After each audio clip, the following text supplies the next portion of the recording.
बघ, जेव्हा मी पण माझी जर्नी चालू केली ना 1 वर्ष आधी, ती ना पूर्ण ब्लाइंड फोल्डेड होती. म्हणजे मला पण माहित होतं की मी असं ट्रान्सफॉर्मेशन करीन.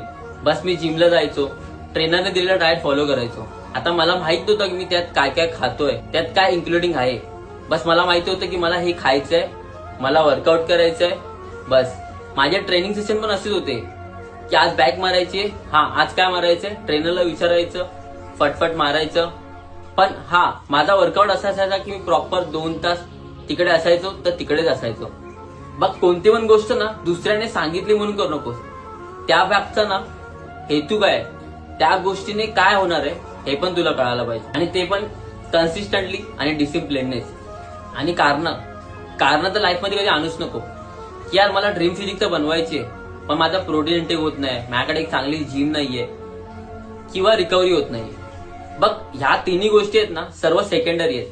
पण तू जर कन्सिस्टंट इनफ असशील किंवा डिसिप्लिन इनफ असशील ना, तुला ह्या गोष्टींची ना गरज पण नाही लागणार. आणि मित्रा, सक्सेस अशीच नाही मिळत. सक्सेस आहे ना खूप कठीण परिश्रमानेच भेटते. आणि जर तुला सक्सेसची चव घ्यायची असेल ना तर भाई त्याच्यावरती स्ट्रगलचं पाणी पण चढावं लागतं.